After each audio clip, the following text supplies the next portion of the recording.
가리사는 증시 각도기. 안녕하세요. 잘못해서 정신나 심판 한지원입니다. 네.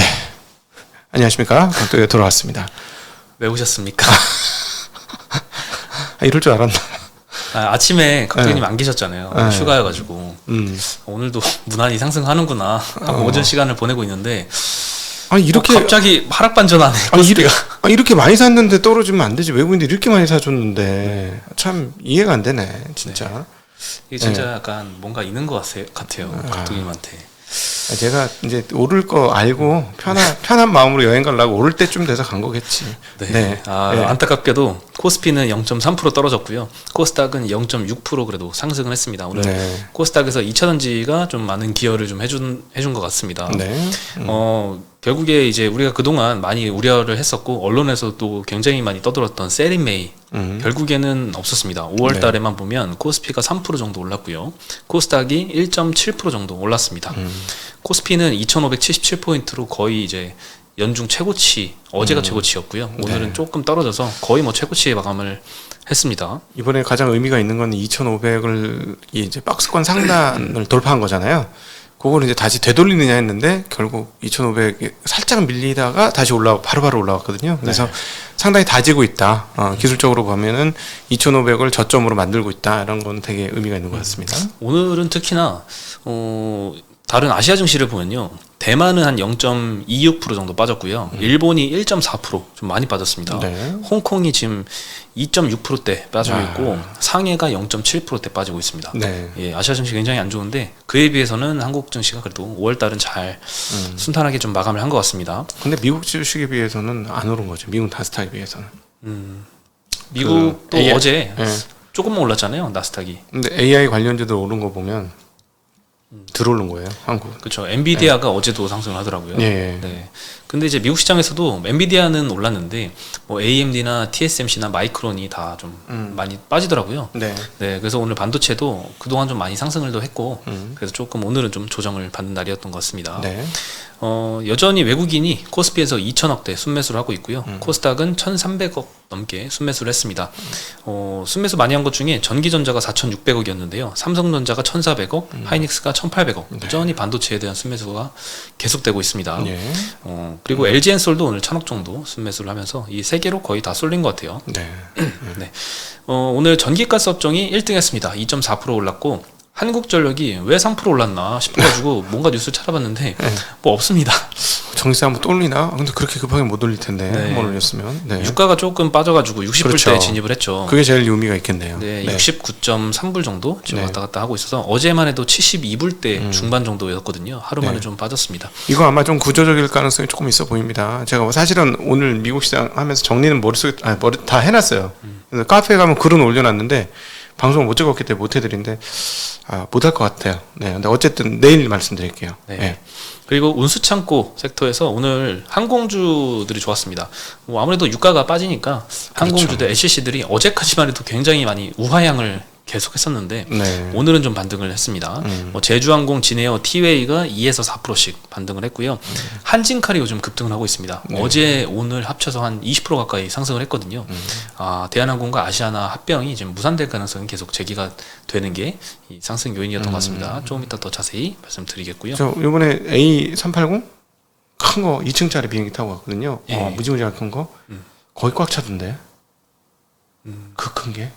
올 때 조금 빠지고 근데 빠지는 것도 몇몇 짜리면 빠지지 비즈니스석부터 쫙 다 이코노미석까지 거의 다 꽉 차더라고요. 2분기까지 실적이 좋을 수도 있겠어요. 원래 비수기예요 지금. 그리고 섬유유복 섹터가 제일 많이 하락했습니다. 한섬이 오늘 4.7%나 하락을 했고요. FNF가 1.7% 정도 하락을 했습니다. 오늘 LF도 1% 빠지면서 의류주들이 전반적으로 안 좋았습니다. FNF는 요즘 계속 빠지고 있는데 중국에서 이제 반한 감정이 좀 많이 올라오고 있죠. 많죠. 그 영향도 좀 있고요. 오늘 의류주 다 같이 빠진 거는 뭐 1분기도 쇼크였는데 실적이 우려가 계속되고 있고 그리고 오늘 좀 의류주 길게 리포트 나온 게 있었는데 이제 조금 소비가 대한 소비가 N극화가 되는 것 같아요. 양극화가 아니라 N극화면 이 굉장히 다양한 선호들이 반영이 된다는 거죠. 그래서 유행도 좀 빨리 바뀌고 이 브랜드도 그때그때 트렌드에 맞춰서 빨리빨리 대응이 좀 필요한 상황인 것 같습니다. 뭐 무신사에 입점을 하는 이제 회사들도 엄청나게 많아지고 있다고 하네요. 네. 네. 그리고 건설주가 오늘은 1% 정도 하락을 했습니다. 뭐 GS건설, 현대건설, 뭐 대형주뿐만 아니라 동부건설, 금호건설, 뭐 대부분 다 1, 2%씩 전부 다 하락을 했습니다. 네. 건설주는 뭐 딱히 뚜렷한 반등 이슈가 아직까지 나오고 있지 않은 것 같아요. 화학에서도 아모레퍼시픽이 오늘 5%나 하락을 했습니다. 예. LG생건도 1.7% 정도 하락을 했고요. 다른 뭐 후성, 국도화학, 애경산업, 코오롱인더스트리, 뭐 한솔케미칼, SO일까지 다 2% 내외로 전반적으로 화학 섹터에서도 하락이 있었습니다. 예. 정유주도 요즘에 유가가 계속 하락해서 그런지 우하향하고 있는 모습을 보이고 있고요. 네. 그리고 셀리메이 없이 5월달 마무리됐는데 이제 이런 그 어제까지입니다. 오늘 종가는 반영이 안 돼 있는데 5월 30일까지 데이터에서 외국인과 기관과 이제 개인들 누가 이제 실적이 좀 좋았을까 했는데 이제 외국인이 반도체를 많이 사서 1등을 기록을 했습니다. 네, 삼성전자 하이닉스를 여전히 제일 많이 샀는데 뭐 어제까지만 해도 삼성전자가 5.5%, 오늘 하이닉스가 거의 8% 가까이 상승을 해서 외국인이 이렇게 상승을 이끌었습니다. 네, 외국인이 그 오늘자 하루치만 봐도 외국인이 산 종목들 순매수 상위 쭉 보면은 전부 다 빨간색이고 순매도 상위 쭉 보면 전부 다 파란색입니다. 너무 외국인에게 좌지우지 되고 기관이 약해져서 외국인 힘이 더 세졌다고 봐야 될 것 같습니다. 네. 네, 집중도가 훨씬 더 높아진 거죠. 네. 제가 뭐 대학생 때도 제 한 교수님이 어떻게 투자를 하셨냐면은 그 외국인 순매수 상위에 있는 종목들을 기계적으로 그냥 막 담았어요. 네. 그랬더니 아웃퍼폼을 했다라 이런 이제 그 분석을 하시면서 그렇게 투자를 하셨던 분들이 있는데 아직까지 좀 외국인 좀 한국 증시 좀 주도하는 것 같습니다. 왜냐하면 한 번 사면 쭉 사는 성향이 있어서 그렇죠. 외국인도 고점 잘 찾습니다. 고점에 외국인도 많이 들어와요. 예. 네. 그래서 외국인이 오늘 5월달에 수익률 한 2.9%. 네, 오늘은 반도체가 한 1%대 빠졌으니까 조금 떨어졌겠죠. 네. 기관이 한 1.6% 정도 되고요. 개인이 마이너스 2%대 정도 되는 것 같은데 2차 전지를 여전히 선호를 하고 있는 모습이 좀 보이고 있습니다. 네. 네. 그리고 이제 유가 하락 때문에 이제 한국전력이 오늘은 좀 상승을 했는데 좋지 않은 소식은 이제 무디스에서 25일에 한국전력의 독자 신용도를 Baa2에서 Baa3로 하향을 했습니다. 이게 좀 신용 등급이 무디스 기준은 조금 익숙치 않을 거예요. 그래서 네. S&P 기준으로 환산을 하면 트리플 B 마이너스입니다. 트리플 B 마이너스면 정크 본드거든요. 트리플 B 플러스까지가 투자 가능 등급이고 그 아래는 이제 정크 등급이거든요. 네. 그래서 이제 정부가 이 한국전력을 뒷받침해주고 있어서 뭐 AA 정도를 유지를 하고 있지 사실상 한국전력만 따라보면 거의 뭐 정크 수준이다 이런 뭐 리포트인 것 같은데요. 예. 일단 소매 전기요금의 추가 인상 가능성은 굉장히 낮게 보고 있습니다. 그래서 부채 비율의 이 회복 속도가 예상보다 훨씬 느릴 걸로 전망을 하고 있고요. 최근에 전기요금 인상으로 인한 현금 흐름 증가분이 부채를 줄이기에 충분하지 않다라고 지금 무디스에서는 평가를 하고 있습니다.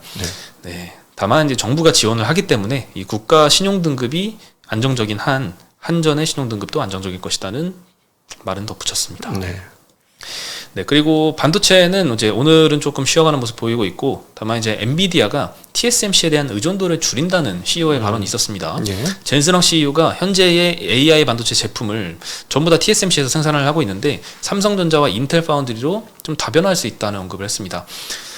최근에 이제 삼성전자가 엔비디아의 차세대 수주를 받을 수 있다 이런 전망도 좀 많았고요. 퀄컴의 차세대 AP도 수주를 3나노에서 받을 거다 이런 전망도 많았는데 일단 오늘 그 미국의 어떤 한 매체에서 이 퀄컴의 차세대 AP 수주 가능성은 좀 낮아졌다라는 좀 반대되는 보도도 좀 있긴 했거든요. 네. 반면에 또 한국에서 또 어떤 관계자는 이 3나노 수율이 70%까지 올라왔다 뭐 이런 언급도 있고 뭐 이게 사실 회사에서 이 수율이라던가 이런 거는 공식화할 수 없는 정보이기 때문에 온갖 정보들이 좀 난무하는 것 같은데 개인적으로는 좀 시간이 필요한 사람이지 않을까 생각이 들고 시간만 좀 지나면 너무 전망은 좋을 것 같거든요. 삼성의 파운드리는 그래서 좀 기대는 장기적으로는 되는 상황입니다. 이 부분은 이영수 IT 신 대표하고 저희 대담을 했습니다. 안 그래도 필요한 상황이라서 이 부분에 대한 얘기는 구체적으로 많이 했습니다. 게이트 올라운더의 진행 상황과 삼성의 수율 상황이 작년과 비교했을 때 어떤가에 대한 이야기를 나눴으니까요.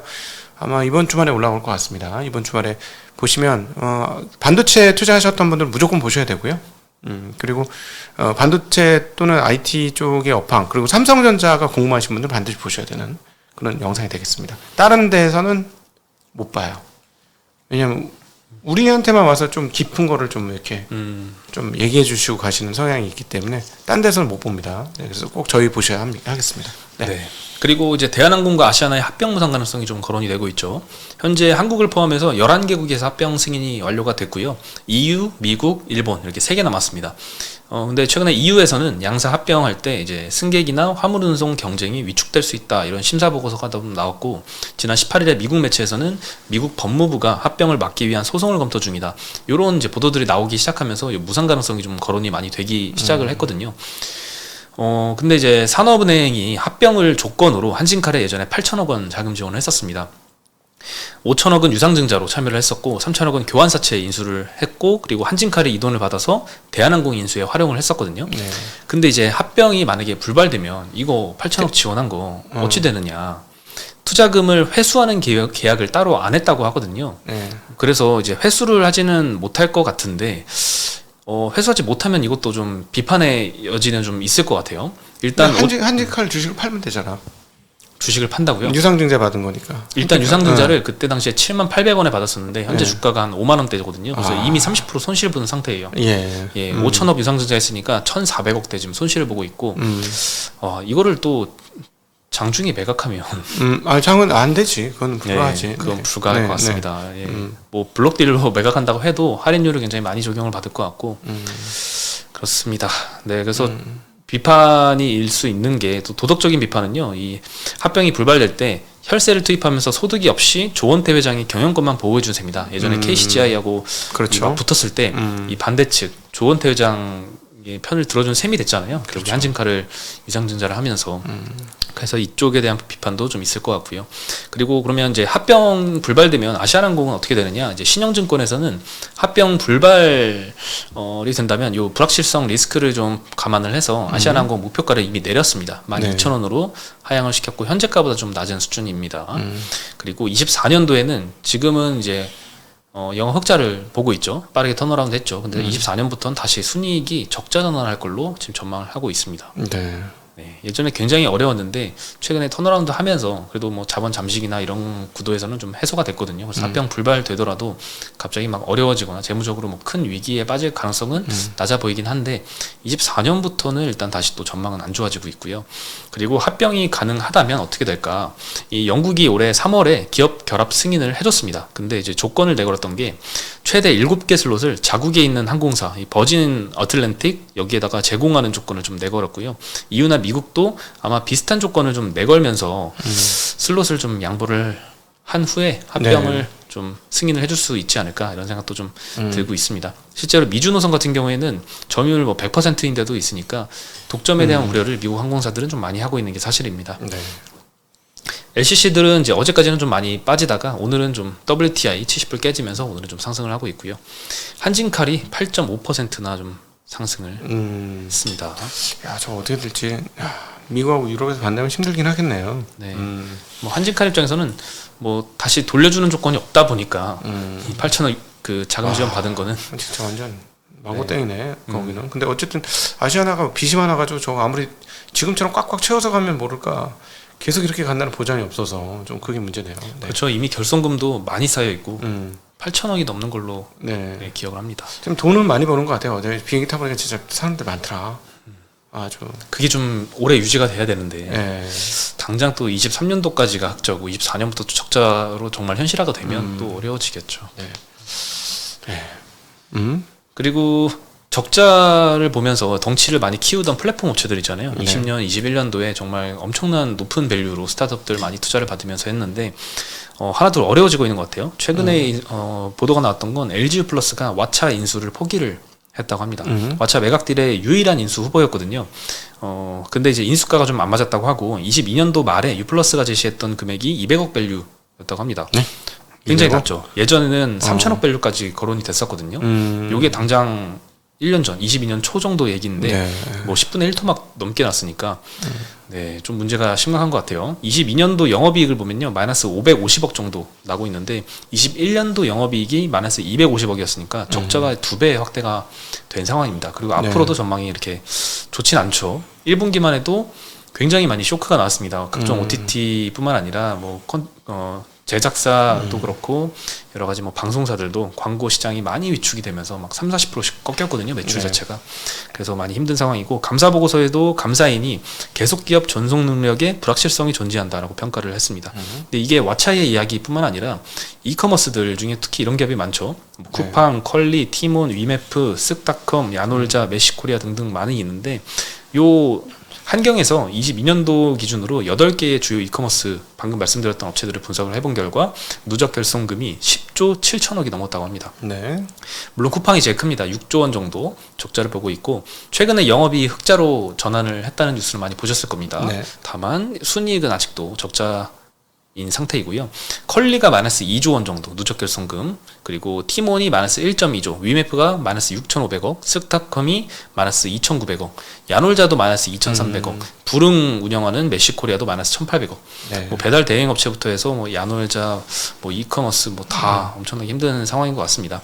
심지어 누적 결손금이 누적으로 투자받은 금액인 자본잉여금과 비슷한 수준이라고 하니까 창업 이후부터 자금 조달한 모든 돈을 까먹었다. 순이익으로 손실을 봤다라고 볼 수 있겠죠. 네, 쿠팡 같은 경우에는 이제 영업이익이 1,000억 나왔습니다. 흑자 전환했지만 이자 비용이 1,600억 나와서 순이익은 마이너스 400억 정도 보고 있어서 지금 뭐 다 힘든 상황입니다. 결국 핵심은 저거겠네요. 현금 흐름이 플러스 나느냐 여부가 가장 중요한 것 같습니다. 보니까. 네. 네. 근데 금리도 많이 급등을 하면서 이 쿠팡 같은 경우도 이자 비용이 1,600억이라고 하잖아요. 자금 조달도 이제 주식으로 좀 조달도 많이 했지만 이제 채권 조달도 굉장히 많다 보니까 이자 비용도 빠르게 좀 늘어난 모습들이 많이 확인이 됩니다. 예. 네. 그리고 마지막으로 이수화학이 전고체 사업부 인적 분할을 했습니다. 오늘 신주가 상장을 했는데 둘 다 상한가를 갔습니다. 네, 인적 분할하면 기존의 이수화학 하나였다가 여기에 이제 전고체 사업 부분이 따로 떼어져서 둘 다 상장하는 구조로 바뀌게 되는 거고요. 새로 상장한 회사는 이수 스페셜티 케미컬이란 이름으로 상장이 됐습니다. 이쪽 신설 부분은 전고체 전지 소재 그리고 정밀화학 이쪽 사업을 하면서 기존 법인과 신설 부분이 8대2로 분할을 하게 됩니다. 뭐 주주익 침해되는지 한번 확인해 봤더니 자사주가 2.7%입니다. 그래서 자사주 마법이라 불리는 이 소액주주들의 이 침해당하는 부분은 생각보다 자사주를 통한 부분은 좀 적은 것 같다라는 생각이 듭니다. 오히려 분할 이후에 합산 시총이 좀 커지면서 기존 주주들은 이걸로 주가 상승으로 좀 보상을 받지 않을까 이런 생각이 들고요. 일단 오늘은 합산 시총이 비슷합니다. 분할 전에 이수화학의 시총이 1조 1,600억 정도였는데 분할 이후에는 이수화학이 6천억, 이수 스페셜티 케미컬이 6천억, 둘 다 상한가를 가서 6천억, 6천억씩 해서 1.2조 원 비슷한 수준인데 아마 상한가를 갔으니까 내일 추가 상승이 있지 않을까. 그걸 감안하면 아마 이득으로 결론이 나지 않을까 싶습니다. 네, 오래된 회사가 숨겨진 재산들이 있어서 여기 조금 확 드러나네요. 네, 특히나 이수 스페셜티 케미컬에서 전고체 사업 하다 보니까 굉장히 높은 멀티플을 받는 것 같아요. 야, 전고체 되긴 될 건데 시간이 많이 걸릴 건데. 그렇죠. 네, 이수 스페셜티 케미컬이 자본 총계가 1,000억 정도 이렇게 빠져나왔거든요. 근데 시가총액이 6천억이니까 PBR이 6배 받고 있는 겁니다. 네, 굉장히 높은 멀티플을 받고 있는 건 사실이죠. 예. 네, 오늘 소식은 여기까지입니다. 예.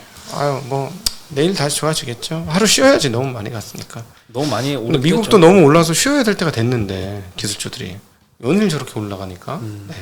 반도체는 이미 많이 올라와서 조금 우려의 목소리도 좀 나오고 있는 것 같아요. 근데 쇼커버링이었으면 다시 여기서 새로 숏을 치지 않으면은 물량이 또 얼마나 나올까 그런 생각도 좀 들긴 해요. 예. 네. 저희는 오늘 여기서 인사드리겠습니다. 네, 안녕.